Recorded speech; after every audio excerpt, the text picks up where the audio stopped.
Hello and welcome to Truth Without Fear, my video, my video blogs. So I thought I'd do one on smoking because I keep smoking during my videos, so this time I thought I'd mention one. So, mentioning smoking, might have noticed I do smoke.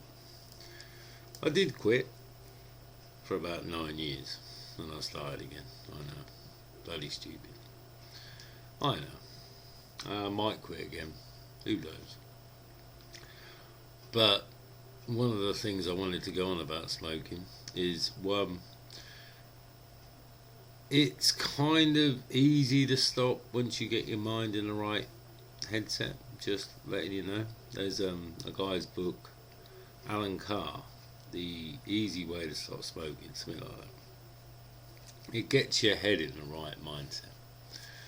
But I thought I'd go a little bit beyond that anyway, and sort of investigate why everybody's trying to stop you smoking nowadays, no matter where you go.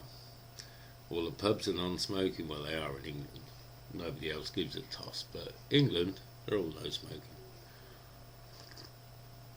And we're basically getting campaigns that give us incentives to stop. We can get free patches, we can get free medication. There's Champix, it works brilliantly, stops you needing one. Tried that as well, and I've quit with that as well. Not as long as 9 years, but I did quit using Champix for a while. Anyway, back on the smoking. Don't recommend it. Makes you choke, you stink, loads of other bad things. I mean, we know. Yeah, the mainstream will tell you that it's all about cancer. Now, I don't believe that as far as I can throw it. It will be with the carcinogenics they put in regular tobacco and regular cigarettes, but they chuck carcinogenics in everywhere. You can't eat anything without having a stack of carcinogenics shoved at you. I mean, look at the crap they put on wheat. Monsanto produces all this crap. Roundup's what they use on wheat, just in case. I always mention wheat, but wheat's a biggie for me. But they put Roundup on it, and it makes it all die at the same time. Then they harvest it, grind it up, and that makes your bread. Yeah, still, these chemicals are known carcinogenics. There was recently a bloke in America or something. It was a janitor. He basically used it in a school, and he proved it caused his cancer, and he was about to die, and he got awarded millions. Can't remember how much, but a lot. But they don't give a crap. They got all the money. Why do they give a crap how much they get fined right, left and centre? They're all in the same clan, and they control all the money. So they get all the money they want for anything they want anyway. So it doesn't matter. However, we have poisons chucked at us in our waters. I don't even know how much crap is in my water supply. Not got a clue, but I know every time I clean my distiller, there's metals in there. There's all sorts of crap in there. It's unbelievable. Just to still some more, find out for yourself. And measure. Get a little measurer. Measure how much is in your water. It'll be about 350 parts per million, I guess. My distilled water comes in at 4 parts per million, roughly. Anyway, our lives are filled with carcinogenics.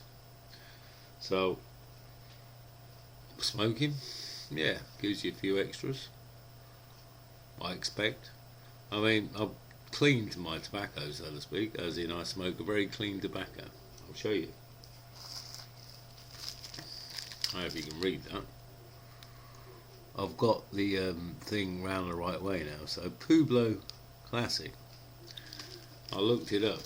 Well, I looked up some clean tobacco. This is just made from leaves, and it hasn't got any added chemicals and any added crap. It's just tobacco leaves made into rolling tobacco. That's all you need. Goes a bit dry quite quickly, but you can always combat that by putting, I don't know, a bit of lettuce, a bit of cabbage, whatever. Put a leaf of something in there, and that'll moisten it up anyway. So it's no biggie.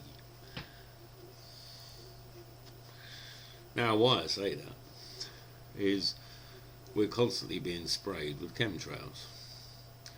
You can see them. Lately I haven't seen that many, but sometimes you can see planes alongside each other. One with a normal contrail, a couple of inches in your view, and then one with a massive one goes across the sky.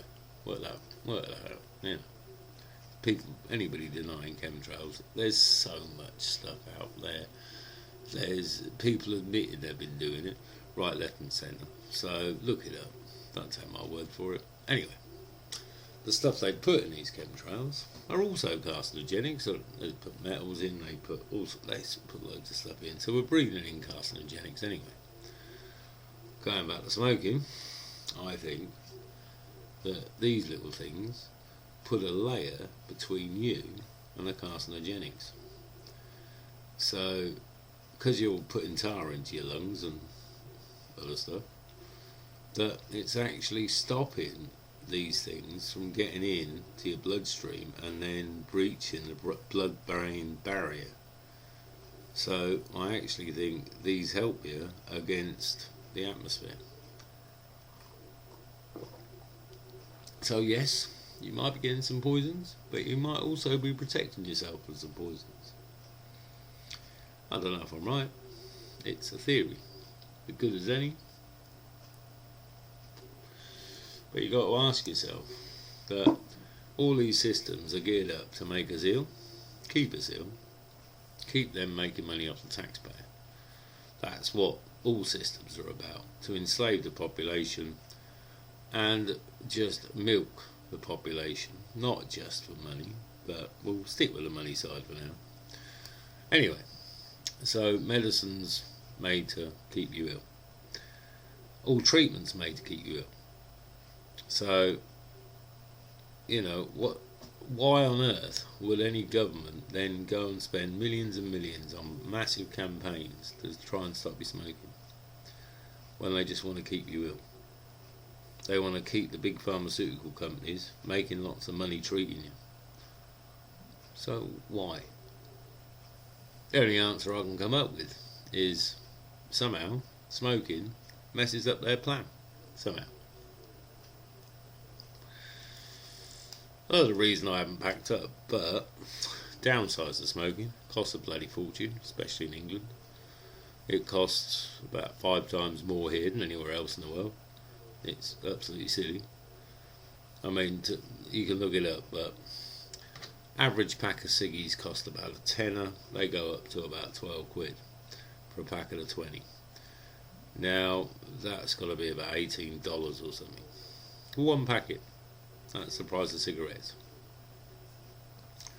The tobacco I buy is 12 quid for 30 grams, which is supposed to be about the equivalent of a pack of ciggies, but you get a lot more out of it. So, but also, cigarettes are addictive. It's hard to quit them. It's extremely hard to quit them, unless you get your head round the right way. You have to really get your mindset sorted out.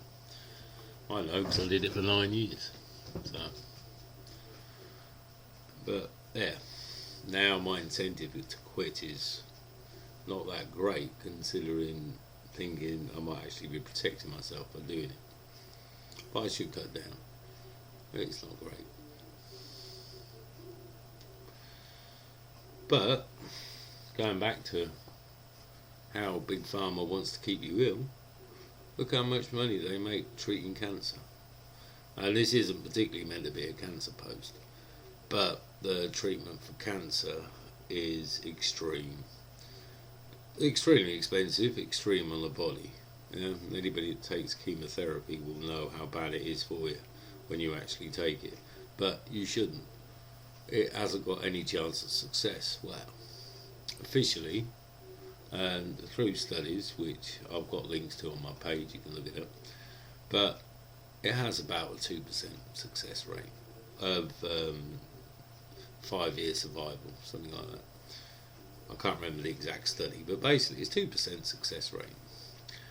And other treatments like GCMAF are not allowed. And that particular treatment cured, I think it was well over 90% when it was perfected, 90% of stage 4 cancer patients. And these were the cancer patients the system had given up on. And I mentioned again, David Noakes, look him up. He had a system running in England. He only lived down the road from me. But of course you can't get GCMAF now because he offered it to the NHS. And then of course Big Pharma came along, destroyed him, sent him to prison. They're trying to send him to prison for the rest of his life. Whether they succeed or not has yet to be decided, but you know, that's what's happening. It's what happens with any effective treatment. Basically, the bully boys come in, run it out of town, and run the person out of business. And it's been going on since they pretty much took over everything. I mean, at least the early 1900s. In the early 1900s, you had cancer treatment centres that were effective. There was one run by a guy called Huxley or something like that. Had a clinic all over the US. Had clinics everywhere, and they shut him all down, called him a quack, used the mainstream media to make sure that he wasn't listened to or whatever. And they still run a clinic in Mexico, I think it is, and you can still go there and get treated. And their treatment is based originally on the guy's grandfather, and we're talking 1800s. His grandfather looking at what his horse did when it was out. His horse had cancer, and he thought, well, you know, we just leave it out of pasture, it'd die on its own. And the horse went round eating different plants and things that it wouldn't normally eat, and it killed itself. And he thought, what's going on? And he went and collected all the things the horse had been eating, mashed it up, did something to it, I don't know what, but that was the basis of the Huxley treatment. Like I said, it still goes on to this day. But anyway, enough about Big Pharma. Smoking, which I've just put out, but I don't think I spoke much of it anyway, is probably a good thing, but don't start it if you haven't already started it. But if you have already started it, look into clean tobacco, because I know they put a lot of carcinogenics in tobacco, so they want you to get cancer. That's why I think it's 1 in 3 or 1 in 4 people now will get cancer.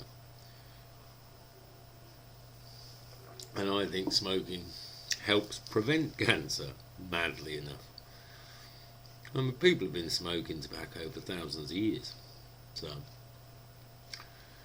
But don't take my word for it. Just have a look into things. But like I said, mainstream cigarettes will have all the carcinogenics, so they've been made to cause cancer. But the system wants you to have cancer. But ask why they spend so much money trying to stop you smoking. So I'll leave it at that. So this is my little rant about smoking. So look forward to another little rant about something soon. So have a good day. And yeah, basically I don't want to repeat anybody else's comments, so have a good day and all my best wishes to everyone. Okay, see you soon.